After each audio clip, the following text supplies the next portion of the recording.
啊？什么意思啊？上好的红山朱颜，配上苍山上化开的雪水来烹煮，这味道……哎呀，听不懂，听不懂。也是，对牛弹琴。哎呀，哎，果然是好茶。对了，若依姑娘，昨日有没有见到楚河？见到了，不过他跟从前相比，似乎有些不一样了。哦，哪里不一样了？以前他说话总是朗声高语，眉眼飞舞着，似乎对这世上的万事万物都有着绝对的自信。可如今的他，变得沉默懒散了不少。是啊，楚河是变了不少。那他有没有和你说说，这些年他都去哪里了？他说他开了一间客栈，在一个背靠青山、面对绿水的地方。若依姑娘，我和萧瑟路经此地，进来向若依姑娘讨杯茶水喝。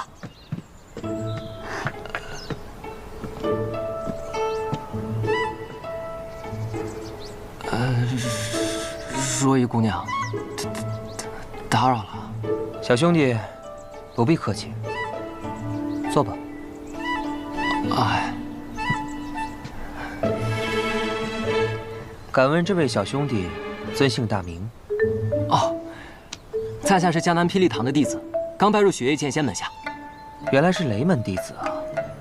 你干脆把你生辰八字也报出来算了。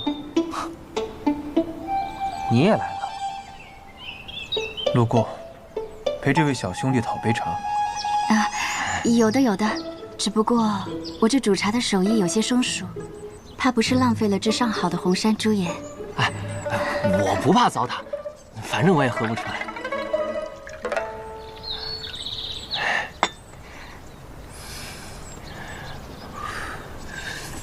雷兄弟，你不怕烫吗？啊，我练的功夫叫火灼之术，这茶水的烫算不得什么。哎，若依姑娘，再来一杯。那我给你倒杯热水算了，省得浪费这红山朱颜。萧瑟，我刚才是因为口渴我才一口喝的，这品茶我也会的。哎，方才若依姑娘跟我说，昨日她已经寻过你了。啊，若依姑娘昨天去找你了？找我？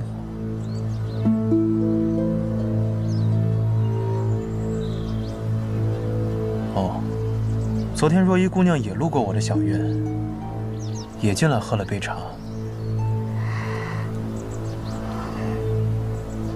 顺便问了一些我关于天启的事。那便好。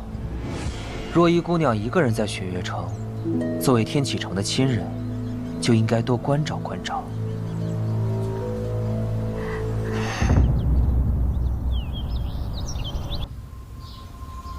这凭什么让我做朱雀啊？听上去好娘啊！我要做青龙。不行，青龙是我的。哎呀，好了好了，就是个代号嘛。朱雀怎么了？长风，你看啊，连月他抽了个王八，也没说什么呀。我想揍你！阿爹，啊，阿爹，千洛，你找我？来，坐坐坐。萧瑟这次帮了你那么大的忙，有没有谢过人家呀？谢过了，谢过了。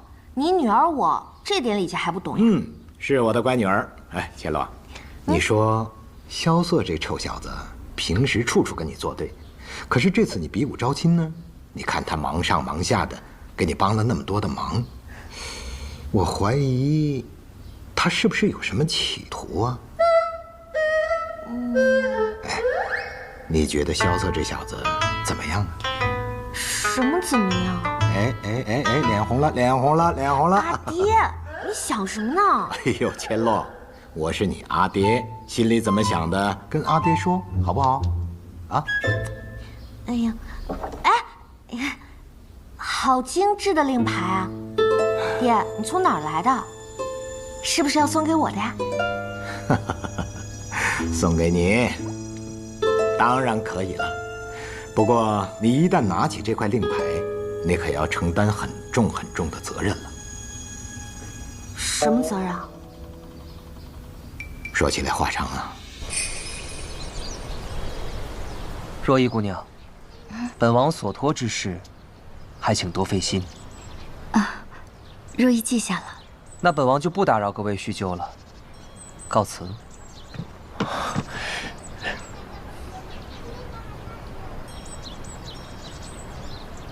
藏明，我们走。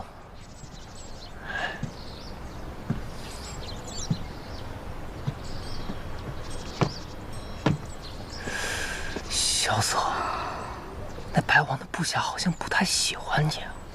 谁知道呢？可能我们合不来吧。你喝完了吗？喝完咱们就走。啊，不妨多坐一会儿吧。对嘛，若依姑娘都邀请了，咱们就多坐一会儿吧。对了，我昨日去药房取药，听到他们在讨论登阁的事情，不如你们给我讲讲。唉，说起这登天阁呀，我一人直冲16层问见雪月剑仙的故事，那还真是有趣的很啊。只见那13层守阁者骆明仙，他不和我比武艺，他要和我来一个赌局。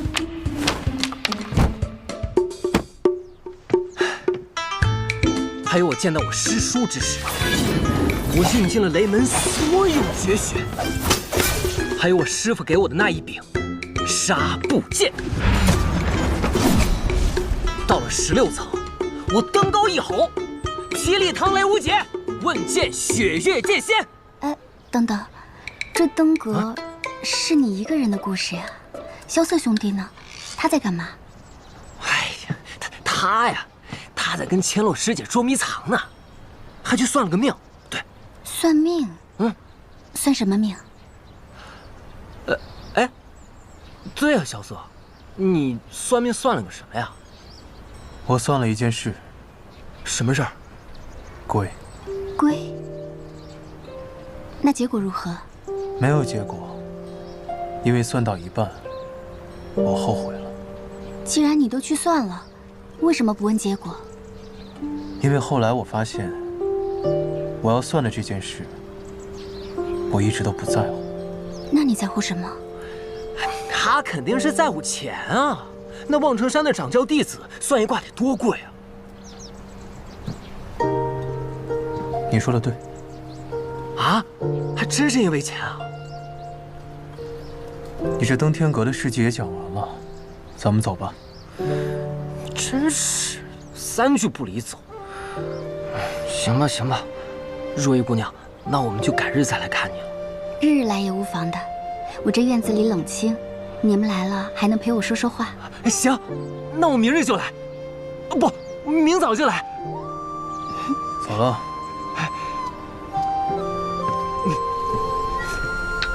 走了。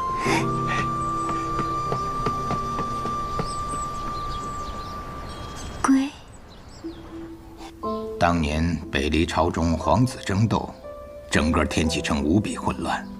琅琊王召集了4名绝世高手，组成了天启4守护，誓要重安天下。阿爹我便是其中的朱雀使，最终我们成功了。我明白了，就是说当年阿爹你拿到这块令牌时，就承担起守护天启的重任，而如今天启安稳了，王朝也换代了，所有的守护使也要找新的传人，而这个新的传人，将要守护的，就是6皇子萧楚河。千落，你能够承担起这份责任吗？我的女儿就是聪明，3言2语就听得明明白白。那我现在就决定，这块牌，我拒绝。我记得从我出生的时候，阿爹就没去过天启城吧？没有。那自然，你也不知道萧楚河了。可那萧楚河是琅琊王所看重的，他……我不管他看中的人是谁，我司空千落若要守护，只会守护我自己看中的人。你，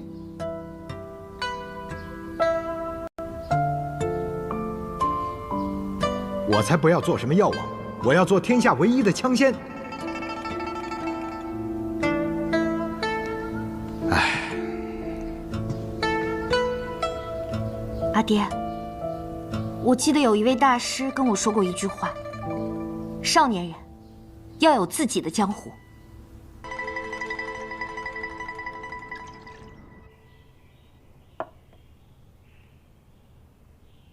去吧，你在苍山待的时间也太久了。那你呢？百里一去未归，我又要走了。我是雪月城的城主，这整个雪月城就是我的江湖。你那徒弟现在怎么样了？已经有了好转，但还是经不起半点折腾。他偏偏要跟你们一起去雷家堡。他去雷家堡做什么？他说，他要亲眼看见雷无节夺魁。哼，荒唐的理由。更荒唐的是，我居然答应他。为什么会提出要去雷家堡呢？刚才我不方便说，但雪月城绝对是最适合你养伤的地方。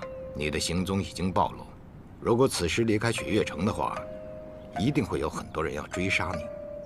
不是有雪月剑仙陪同吗？有他在，谁能杀得了我？理由呢？我想看雷无节夺魁。这算什么理由？他好像已经继承了青龙令牌，但却不知道我是谁。我很好奇，这一路走下去，雷无节会成长到什么地步？只是如此。况且那傻小子要闯荡江湖，没有我的话，万一半路死了呢？我还是放心不下。可我也知道我是劝不住你的。其实那天你劝我回天启，可事后一想，却发现这并不是你会说的话。那天我说的那句话，是故意想试探你。谢轩说，有些人是永远都不会改变的，于是我便跟他打了一个赌。结果如何？我输了，不过我输得很高兴。那就好。罢了。谢轩此行也会去雷家堡，俺们还可以再见上一面，顺便聊一聊流转之术的奥秘。这可能勉强算是我同意他去的一个原因吧。有我同行，放心。韩一，你很久没有出雪月城了，你就不想去一些自己想去的地方？不去。哎，别回答的那么决绝啊！你要是同意的话，我就把百里大师兄给请回来，我们替你做主，就上那望城山。不必了，我自己的事情，自己心里有数。你看你，哎，罢了罢了。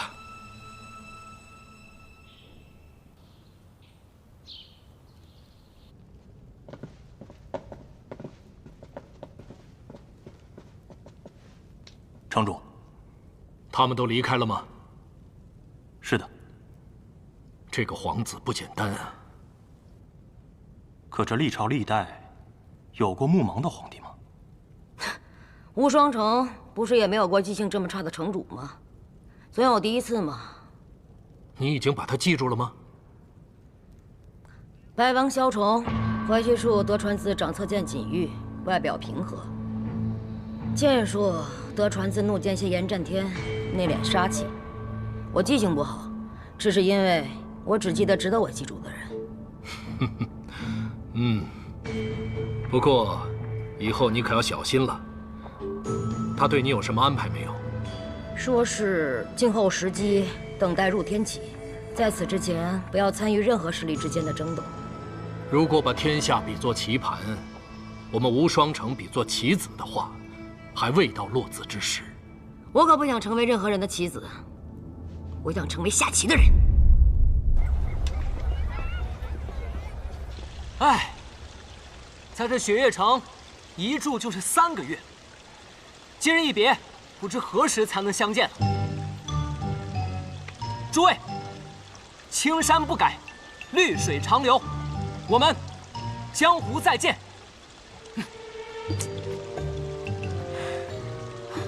我说你要告别，也对着雪月城门口你对着登天阁干什么？这不叫有始有终吗？哎，你说我们都要走了，怎么也不见大师兄来送我们啊？说谁坏话呢？哎，大师兄，如意姑娘也在啊。知道你今日要走，特地过来送你一程。哦，小瑟，你真的要去吗？嗨，他呀，他在城中打算盘，打的是心烦意乱。我带他去英雄院看看，透透气，看完就回来了。正好，我今日也要带叶姑娘回一趟唐门。若依姑娘，若是唐门治不好你的话，你可以去我们雷门。我师父，啊，人家唐门大师兄在这儿，你说这话不好。我不是那个意思。无妨。哎，对了，二师尊呢？他不是也要去吗？阿姐说她能日行千里，让我们先行一步，之后她自然会追过来的。好。那，大师兄，我们先去雷家堡，你们可一定要来啊！放心吧，我还要看你夺魁呢。行，走了。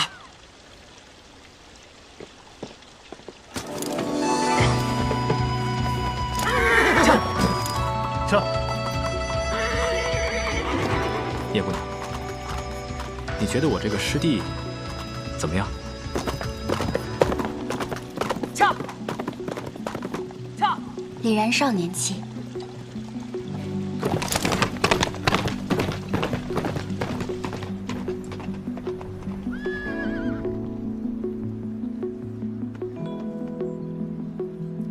放心，他会回来的。当他重临天启之日，你会站在他身边。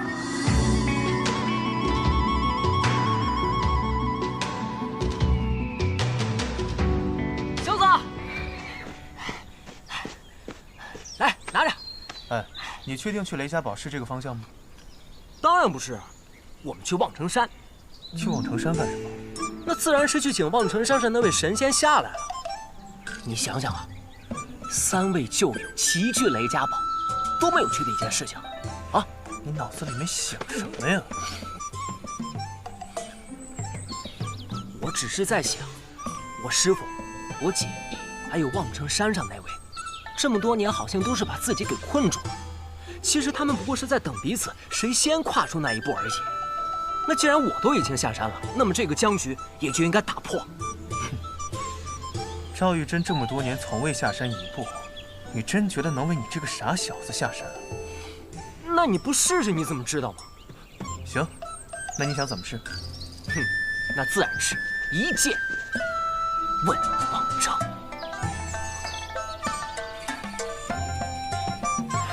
随便你吧。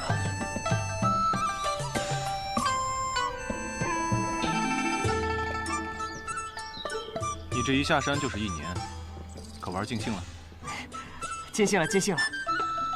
都去了哪些地方？去了柴桑城看花，还去了孤城观海。我一剑掀起那千层巨浪，那些渔民见了我，都还以为我是个小神仙呢。哦，对了对了，我还去登了昆仑山。原来世上真有一个地方是常年积雪不化的。哈，山下的世界实在是太精彩了。师父，您不能下山，真是太可惜了。是不是还少说了一个地方？啊？雪月城来信了。写信的是雪月城的萧信总管，说让我们望城山赔他80万两银子。要银子干什么呀？他写信说，有一个叫李凡松的望城山弟子，把重金修建的登天阁给夷为平地了。师父，我错了，我确实去了雪月城，闯了登天阁，可那登天阁真的不是我弄的，我。为师当然知道不是你做的，你若有此等修为，为师就算把这镇山的青霄剑给当了，也要把这钱给你还。不过这雪月城的萧总管也太坏了，我觉得他就是想趁机勒索我们。见到雪月剑仙了？啊，见到了。然后呢？问了剑仙一件，剑名：月溪花尘。月溪花尘。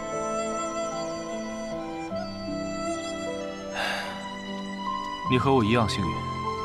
我在像你这个年纪的时候，也曾见过那么美的一剑。日夕花尘。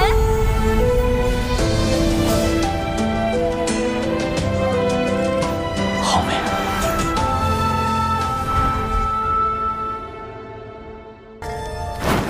站住！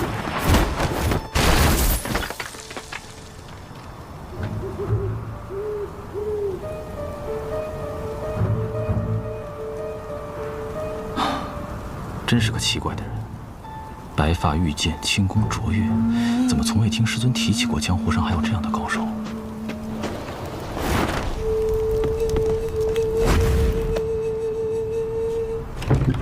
哇，这雪也太大了，都不知什么时候才能消的。还好我的马是千里挑一的神骏，不然咱们都得被这场雪给埋了。不，你这一路都在说你的马好，你是卖马的吗？少废话，进去生个火。装模作样。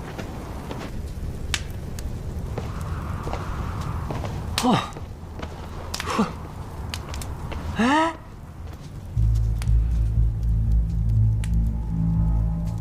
刚刚有人生过火呀。哦。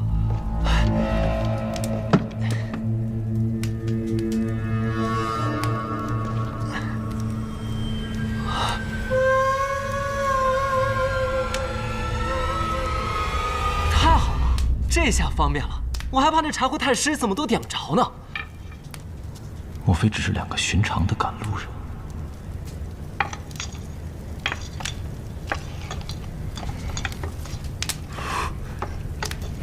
快点！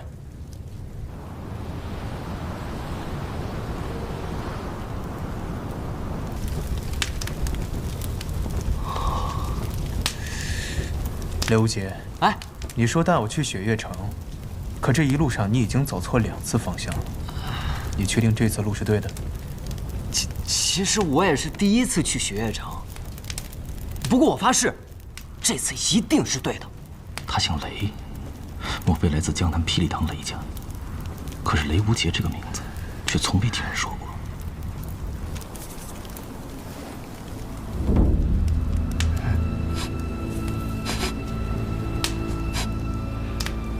你属狗的吗？闻什么呢？你有没有闻到一股味道？什么味道？是花香，蔷薇之香。蔷薇？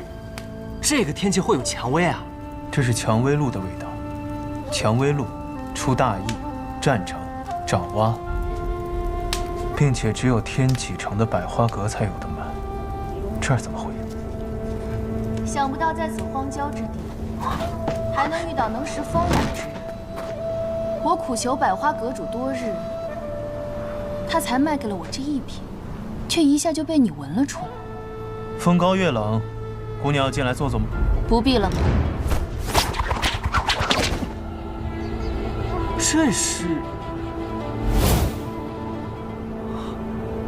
月姬笑送帖，明侯怒杀人。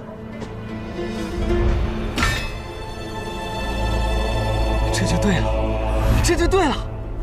什么对了？他们2人就是月姬和明侯，杀手榜上位列第9。除了霸占杀手榜上前8席的暗河组织之外，绝对是江湖上最厉害的杀人王组合了。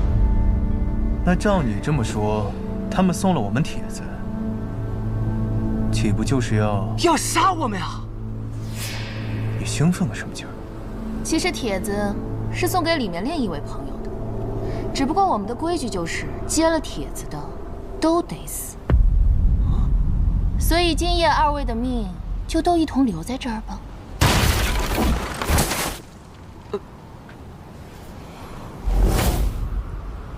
我接过你们的帖子，但我却没有死。敢问这位兄台？唐莲，所以我们这不又赶来杀你了吗？唐莲，你是唐莲，雪月城首席大弟子唐莲。哎，那这样说起来，你就是我的大师兄了。我雷无节，我是从江南霹雳堂雷家堡来的。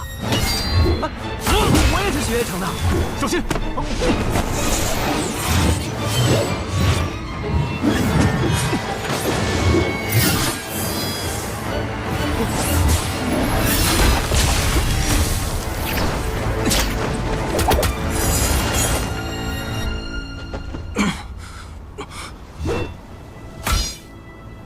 明侯天生不爱说话，所以他最讨厌话多的人。好大一把刀啊！你受伤了，你中的百香散也没有完全解，不然刚才那一刀，下一刀你一定挡不住。这一刀我来挡。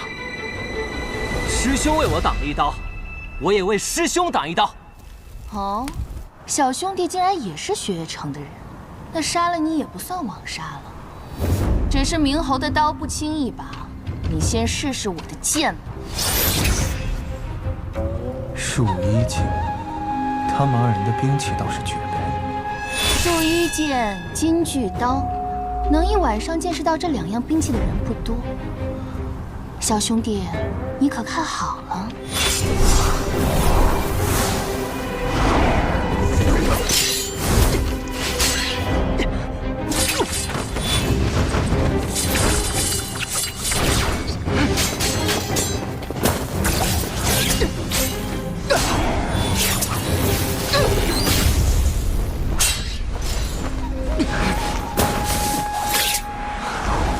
素闻江南霹雳堂雷家火器天下第一，却没想到小兄弟的内力也如此惊人，竟能赤手握住我的树衣剑。哼，你的剑我见过了，可我的拳你还没见过呢。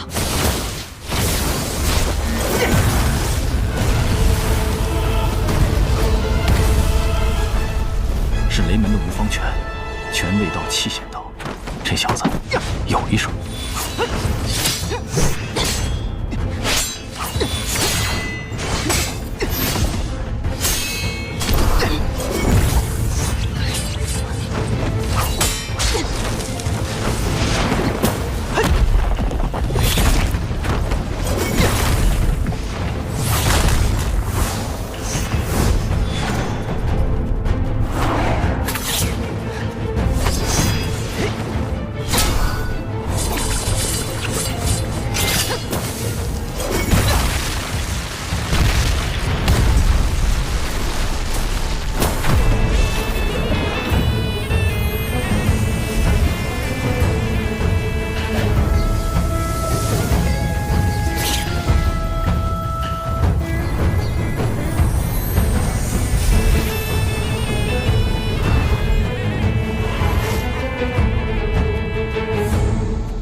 月影剑、防影术，都是绝等的杀人之术。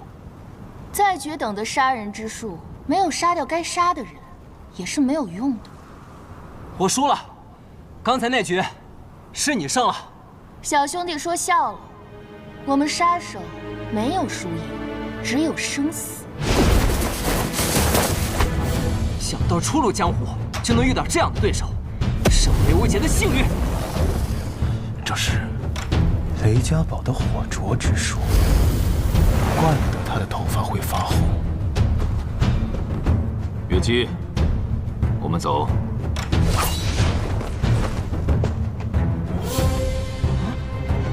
喂，你怎么说走就走啊？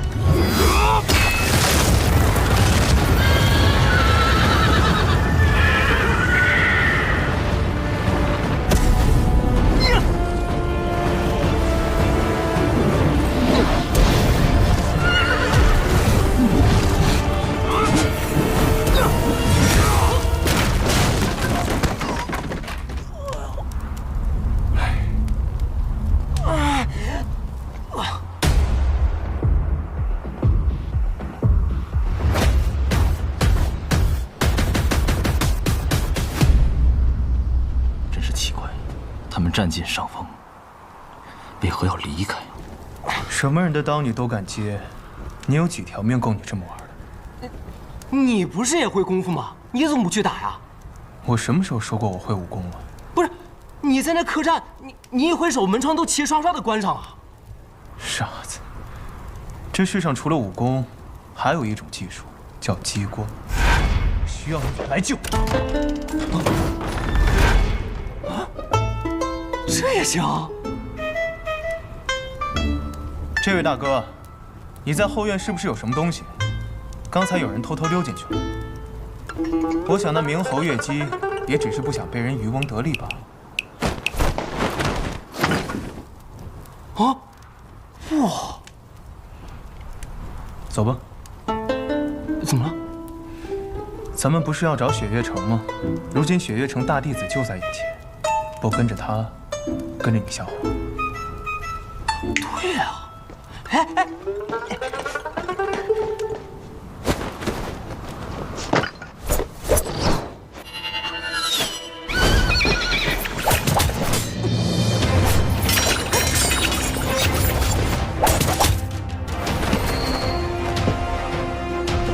上不得台面的家伙，只敢做些偷鸡摸狗之事。唐莲，你给我说清楚了，谁是上不得台面的家伙？报告大师兄。千洛，三师尊知道你来吗？你不会又是偷跑出来？谁说的？我就是出来游历江湖，恰好路经此地。这是什么情况？看来还是偷跑出来的。我现在有任务脱不开身，只好传书给三师尊，让他把你领回去。唐莲，你敢？哎呦，大师兄！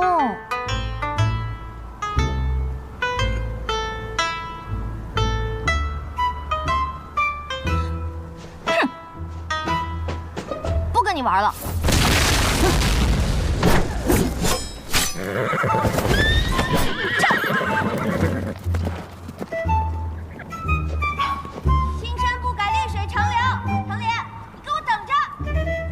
刚才那位是司空千洛，姓司空，莫不是枪仙司空长风之女？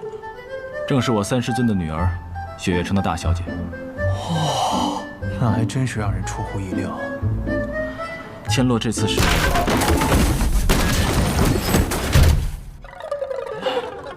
真的是有些过分了。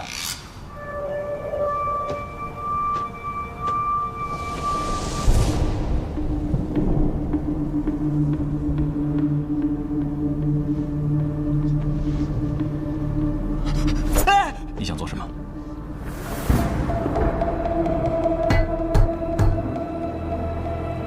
听声音准没错，纯金的。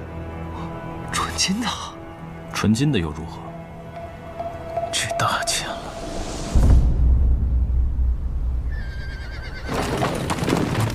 恰！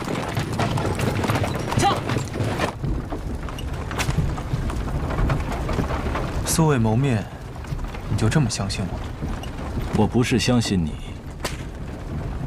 我只相信他。这一点我倒是认同你的判断，毕竟这家伙除了武功好，就没有脑子。骗人这种事，他确实干不出来。那你呢？我把我最好的2匹夜北马拿来给你拉货，你还不信我？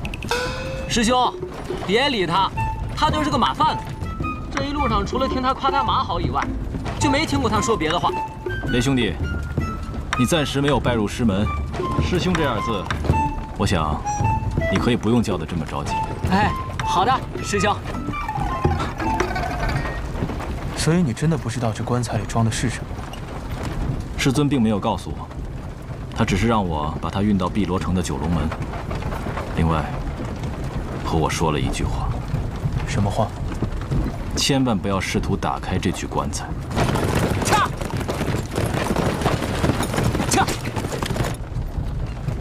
听你这么一说，我倒是对这棺材更感兴趣了。千万不要对它感兴趣。我这一路上遇了10几波杀手，那么多人对里面的东西感兴趣，拥有它是一件很危险的事情。所以你这一身的伤是那些杀手？只是月姬和明侯，其他的不过是一些其实关于这黄金棺材的传闻，我倒是听过一些。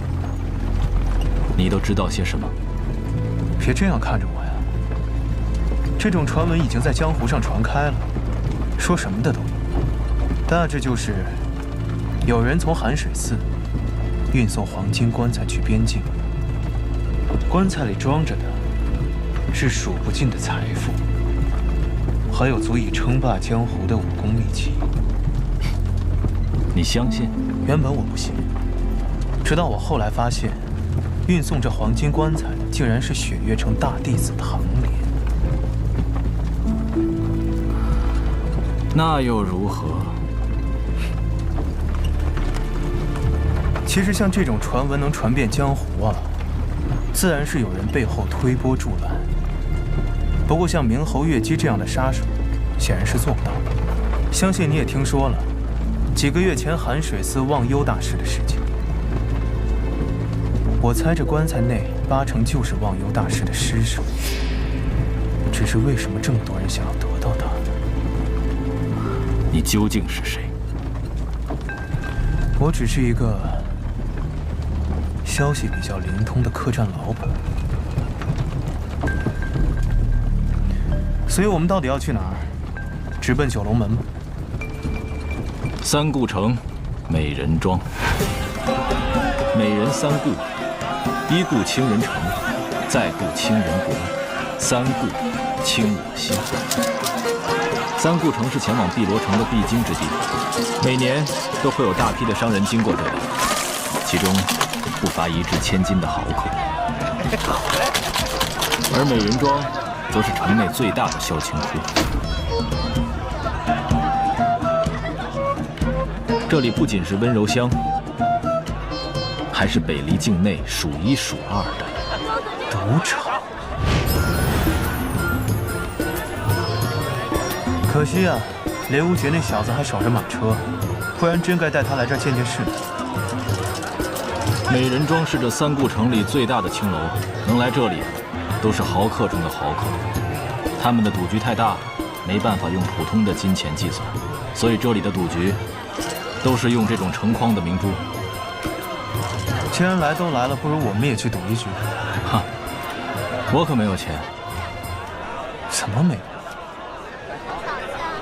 咱们可是有一口纯金打造的棺材。闭嘴！我警告你，别打这个主意。我们来这里是为了寻找接头人的，必须丝毫不引人注意。是天明蕊。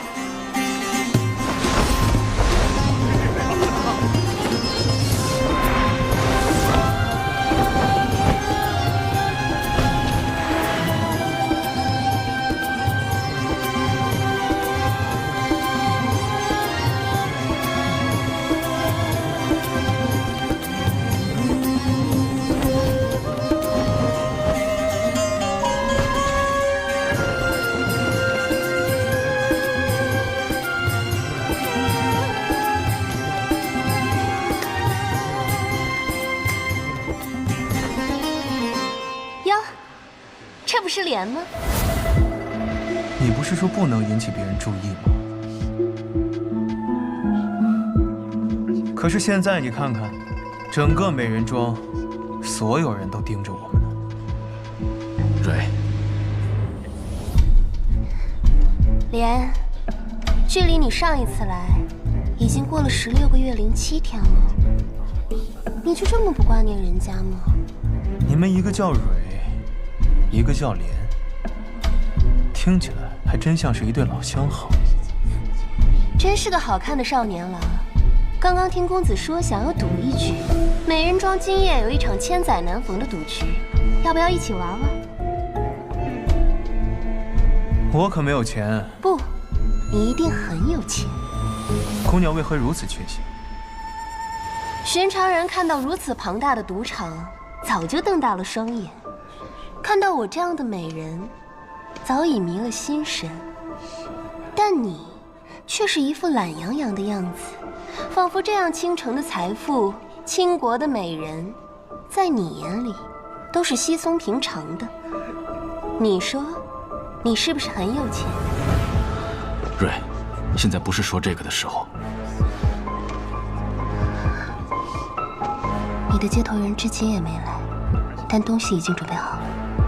你要小心，这几天不断有顶级的杀手为了那件东西涌入三谷城，他们中有很多人不好对付。公子还想赌吗？我有一座山庄，名叫雪落，大概值10匣这样的珠子，不知姑娘可愿先借我一匹？好说。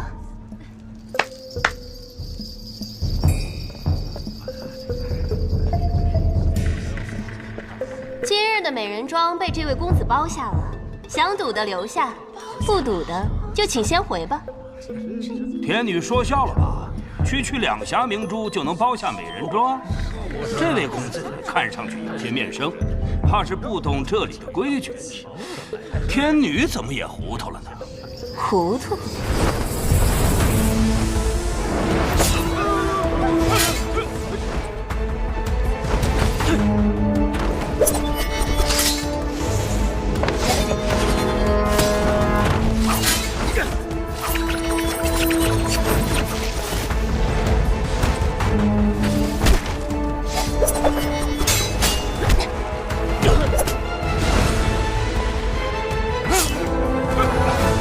在家做错何事？好了，我也就是吓吓你。至于为什么吓你，我只是想让在场的人知道，这位公子的赌局不单是金钱局。莫非是生死局？没错。这生死局是什么意思？光听名字就知道了。输的人不光要留下钱财，还要留下性命。我什么时候说过要这么赌了？哼，这个小丫头，我知道你想要帮你的小情郎，但是你也要知道，仅凭这三顾城美人庄，镇不住这个场。是你，我们又见面了，唐莲。不过这小丫头说的也对，愿意入局的留下，其余的人可以清场了。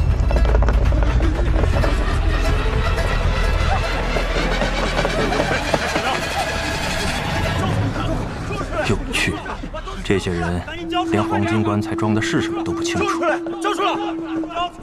还敢来凑这个热闹，聒噪！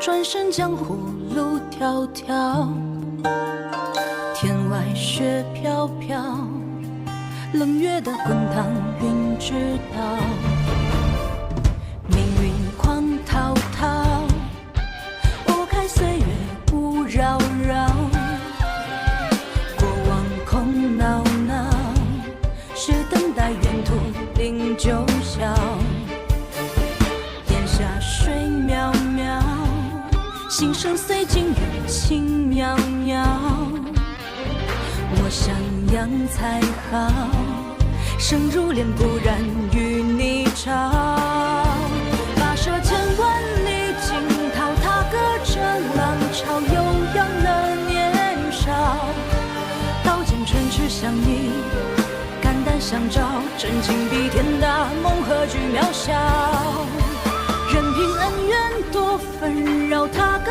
长啸，芳华本皆了，少年锋芒同行，天涯海角下一同逍遥，有赤脚不寂寥。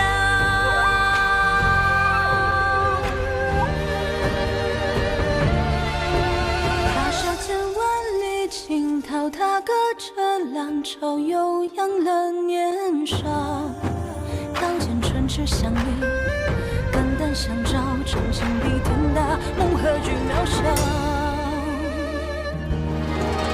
任任凭恩怨多纷扰，他歌长啸，芳华本桀骜。少年锋芒同行，天涯海角，下一通逍遥，有知交不寂寥。